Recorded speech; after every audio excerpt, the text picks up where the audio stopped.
Hi guys, welcome back to Deepa D Vlogs.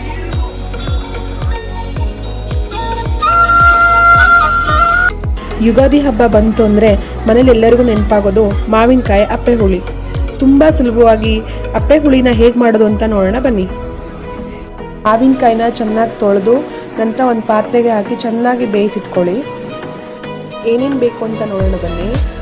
ಜೀರಿಗೆ, ಕರಿಬೇವು, ಹಸಿಮೆಣಸು, ಸಾಸಿವೆ, ಇಂಗು, ಮೆಂತೆ, ಕಾಳುಮೆಣಸು, 1 ಸ್ಪೂನ್ ಮೆಂತೆ, 1 ಸ್ಪೂನ್ ಜೀರಿಗೆ, 1 ಸ್ಪೂನ್ ಕಾಳುಮೆಣಸನ್ನ ಚೆನ್ನಾಗಿ ಬಾಣಲೆಯಲ್ಲಿ ಹುರ್ಕೊಳ್ಳಿ.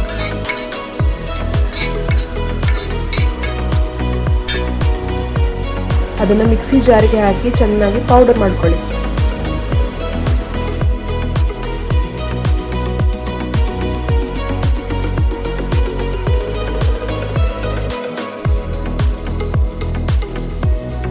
ಬೇಯಿಸಿಟ್ಕೊಂಡಿರೋಂಥ ಮಾವಿನಕಾಯಿನ ಚೆನ್ನಾಗಿ ಉಜ್ಕೊಂಡು ಅದರ ಸಿಪ್ಪೆ ಎಲ್ಲ ತಕ್ಕೊಂಡು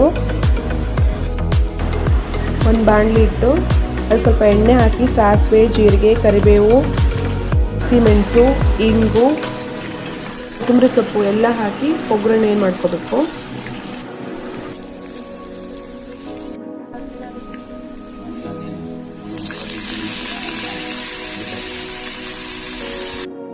ಇದಕ್ಕೆ ಬೇಯಿಸಿಟ್ಕೊಂಡಿರೋಂಥ ಮಾವಿನಕಾಯಿ ನೀರನ್ನು ಹಾಕಿ ನಾವು ಮೊದಲೇ ಪೌಡ್ರ್ ಮಾಡಿ ಇಟ್ಕೊಂಡಿರೋಂಥ ಪುಡಿನ ಅದಕ್ಕೆ ಹಾಕ್ಕೋಬೇಕು.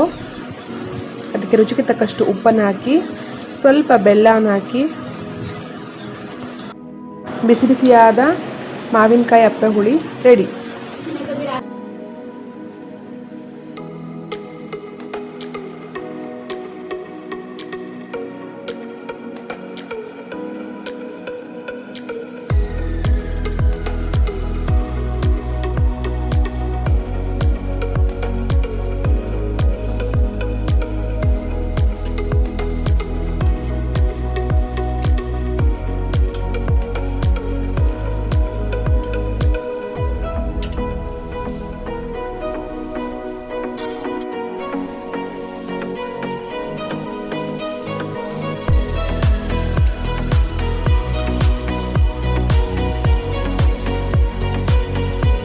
ನೀವು ಸಹ ಇದನ್ನು ಮನೇಲಿ ಒಂದ್ಸಲ ಟ್ರೈ ಮಾಡಿ, ರುಚಿ ಹೇಗೆ ಬಂತು ಅಂತ ಕಮೆಂಟ್ ಮಾಡಿ. ಮತ್ತು ಈ ವಿಡಿಯೋ ನಿಮಗೆ ಇಷ್ಟ ಆಗಿದರೆ ಲೈಕ್ ಮಾಡಿ, ಶೇರ್ ಮಾಡಿ ಮತ್ತು ಸಬ್ಸ್ಕ್ರೈಬ್ ಮಾಡ್ಕೊಳ್ಳಿ.